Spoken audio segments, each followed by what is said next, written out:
નમસ્કાર. હવે આપણે આ ત્રીજો વિડીયોમાં સમપ્રમાણતાનું મૂળભૂત પ્રમેય અને થેલ્સનો પ્રમેય એટલે એને બીપીટી કહે છે, ગાઈડ પેલા પ્રેક્ટિસ વર્કવાળા. હવે તમારે આનું વિધાન યાદ રાખવું પડે. કેમ કે ઘણી વખતે શું લખીશ, હું પણ એવું જ લખું, સમપ્રમાણતાનું મૂળભૂત પ્રમેય લખો અને સાબિત કરો. તો લખવાનો એક ગુણ, સાબિત કરવાના 3 ગુણ. બરાબર. તો ત્રિકોણની કોઈ એક બાજુને સમાંતર દોરેલી રેખા, બરાબર, એકનો સમાન રેખાખંડ, બાકીની બાજુઓને બે ભિન્ન બિંદુઓમાં છેદે. આટલી ખબર પડી. ત્રિકોણની કોઈ એક બાજુને સમાંતર રેખા, બાકીની બાજુઓને બે ભિન્ન બિંદુઓમાં છેદે તો તે બાજુ ઉપર કપાતો રેખાખંડો, કેટલા રેખાખંડો કપોણા AD અને DB, તે બાજુનું સમપ્રમાણમાં એટલે કે સમાન ગુણોત્તરમાં વિભાજન કરે છે. એટલે કે હવે જુઓ, આટલું લખ્યા પછી એક પ્રશ્ન આવે બધાને કે સાહેબ સાબિતી લખવાની કે પક્ષ સાધ્ય અને સાબિતી લખવાની?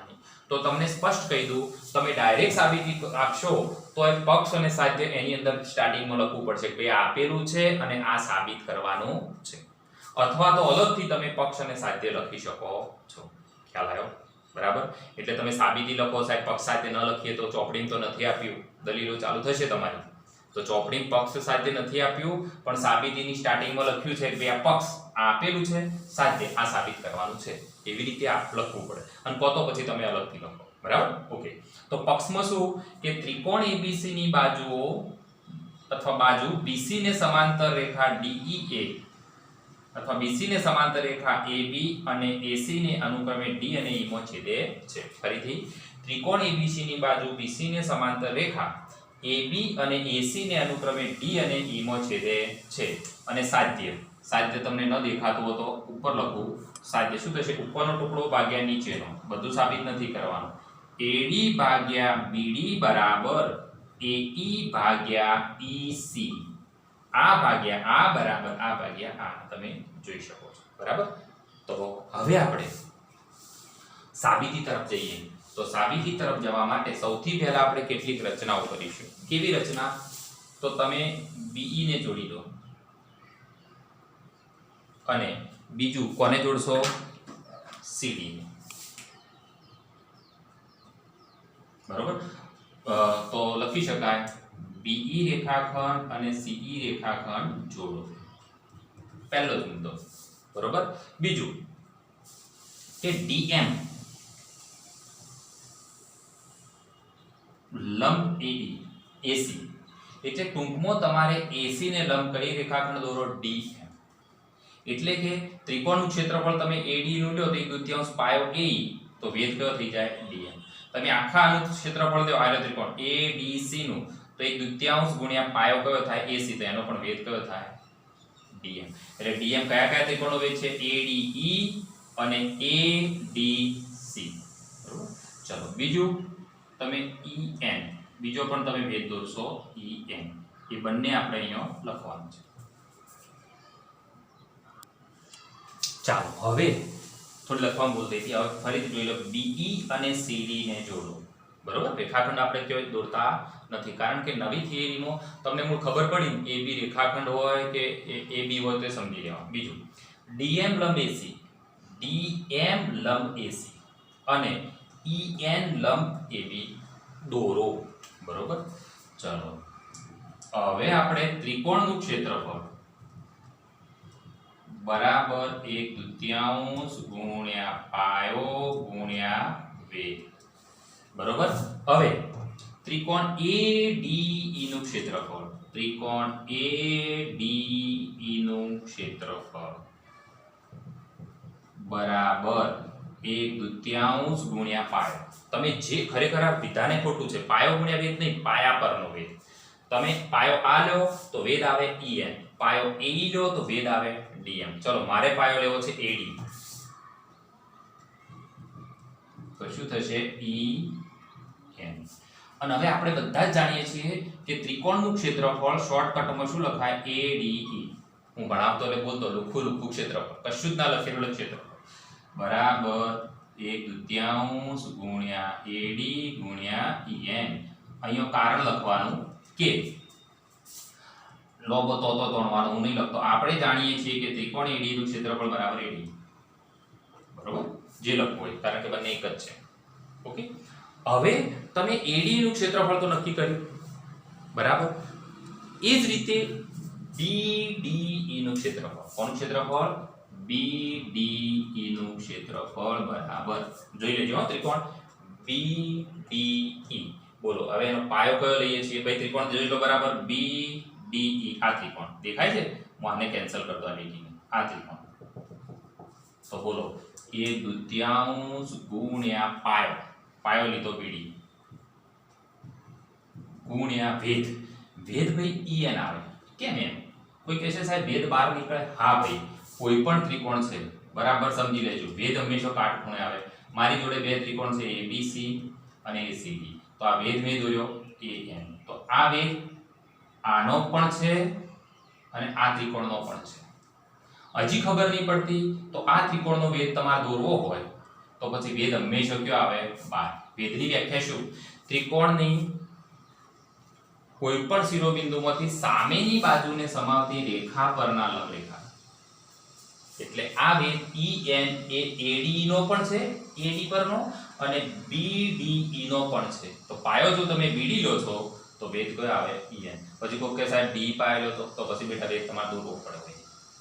બરોબર, આટલું થઈ ગયું. હવે ભાઈ પ્રમેય નથી, આ ખૂબ સહેલો છે. હવે આપણે બીજું પણ થોડી તૈયારી કરી દઈએ. AD નું ક્ષેત્રફળ બીજી રીતે પણ થાય કે ના થાય? આ બાજુ છે તો ચલો હવે ADE બરાબર, ચલો મારે પાયો લેવો છે AE, તો ભેદ કયો આવશે? જો પાયો હું AE લેવું તો ભેદ કયો થાય? DM. બરાબર, જોઈ લો દેખાય છે કે નહીં? દેખાય છે. હવે થોડું લઈ લો. હવે ફરીથી જોજો, આના વચ્ચે થોડું અંતર રાખવાનું જેથી આપણને થોડો ખ્યાલ આવે, ભાગાકાર ના સમજતા. હવે આપણે બીજો ત્રિકોણ લઈશું આ સાઈડનો, DEC. કયો ત્રિકોણ? DEC. તો ત્રિકોણ DEC ભાઈ સમજી લેજો, આ શું લખું છું હું? ક્ષેત્રફળ. તો DEC માં પાયો કયો લઈશું? EC. તો ભેદ કયો આવશે? બોલો, કારણ કે ભેદ તો એક જ હોય, કોઈ ડબલ ભેદ હોય જ નહીં એક જ લીટી પરના, તો DM થઈ ગયું. અને હવે ખૂબ સરળ ભાષામાં બહુ આનંદ થાય ભણવાનું, આ બંનેનો ભાગાકાર ને આ બંનેનો ભાગાકાર. ચલો ADE ભાગ્યા BDE બરાબર 1/2 ગુણ્યા AD ગુણ્યા EN, 1/2 ગુણ્યા BD ગુણ્યા EN. ચલો ભાઈ EN ઉડી ગયું, 1/2 ઉડી ગયું, શું થયું? AD ભાગ્યા BD. સમીકરણ નંબર 1. બરોબર, આ બંનેનો ભાગાકાર થાય. એવી જ રીતે આ બંનેનો ભાગાકાર કરો. જો અહીંયા થોડું, હા, ADE ભાગ્યા DEC, 1/2 ગુણ્યા AE ગુણ્યા DM. ચલો આમાં 1/2 ગુણ્યા EC ગુણ્યા DM. બોલો ભાઈ, DM શું થયું? ઉડી ગયું. 1/2 ઉડી ગયું. શું આવ્યું? AE ભાગ્યા EC. સમીકરણ નંબર 2. ભાઈ આ પ્રમેયની ટાઈમ પાસે આનો અને આનો ભાગાકાર, ફરીથી ઉપરવાળાનો નીચેવાળાનો ભાગાકાર. હવે બેટા એક વસ્તુ તમે જોઈ લો, AD અને BD બરાબર AE ભાગ્યા EC થયું, પણ તમે ત્રિકોણ જુઓ, ખાસ જુઓ, આ બંનેમાં ઉપર વાળું તો સરખું છે પણ આ નીચે વાળું સરખું નથી. તો તમે શું કરશો? તો બેટા તમારે ખાસ, હું લખતો નથી પણ અહીંયા તમારે ચોપડીમાંથી જોઈ લખવાનું, અથવા તો હું ઉપર લખીશ. તો શું લખવાનું કે ભાઈ તમે જુઓ, જોજો BDE અને DEC આ બે તો સમાંતર લીધી છે પક્ષમાં. જોઈ લો BC અને DE કેવી છે? સમાંતર છે. તો સમાંતર રેખાઓની એક જ જોડ વચ્ચે આવેલા બંનેનો પાયો પણ કેવો છે? સમાન. જોઈ લો આપણે આવું ભણ્યા હતા, સમાંતર રેખાઓની એક જ જોડ વચ્ચે આવેલા અને સમાન પાયા પર આવેલા બે ત્રિકોણના ક્ષેત્રફળ. જોઈ લો આ બંને સમાંતર રેખાઓની એક જ જોડનો બંનેનો પાયો પણ કેવો છે? સરખો. તો આ ત્રિકોણ અને આ ત્રિકોણના ક્ષેત્રફળ શું થાય? સરખા. બોલો વિધાન શું લખશો? કે ત્રિકોણ BDE અને ત્રિકોણ CDE એ એક જ પાયા DE અને સમાંતર રેખાઓ BC અને DE વચ્ચે આવેલ છે, માટે તેમના ક્ષેત્રફળ કેવા થાય છે? સરખા. બરાબર. અને વિધાન લખ્યા પછી તમારે લખવાનું કે ભાઈ BDE બરાબર DEC. ભાઈ ખબર પડી? એટલે તમારા સમીકરણ 1 અને સમીકરણ 2 માં ખાલી આ બે જ સરખા નથી થતા, તો સમીકરણ 3 પરથી શું થઈ ગયું? સરખું. અને છેલ્લે જગ્યા નથી તો આપણે ઉપર લખીશું 1, 2 અને 3 પરથી શું થશે કહો? ફાઇનલ રિઝલ્ટ શું લખશો? AD ભાગ્યા BD બરાબર AE ભાગ્યા EC. બરોબર. એટલે હવે મેં અહીંયા લખી દીધું. એટલે હવે શું લખવાનું કે અહીંયા સ્ટાર ત્રિકોણ BDE અને CDE એ એક જ પાયા DE પર અને સમાંતર રેખાઓની જોડ BC અને DE પર આવેલ છે, માટે BDE બરાબર DEC. આ ત્રણ પરિણામ 1, 2 અને 3 પરથી આ તો સરખું સરખું થઈ ગયું, બધું સરખું, આ અને આ સરખું, અને પ્રમેય પતે આવી લીટી દોરવી પડે, એનો અડધો ગુણ મળશે. બરોબર. તો અહીંયા સમપ્રમાણતાનું મૂળભૂત પ્રમેય પૂર્ણ થાય છે, જે તમને સંપૂર્ણ આવડતું હોવું જોઈએ.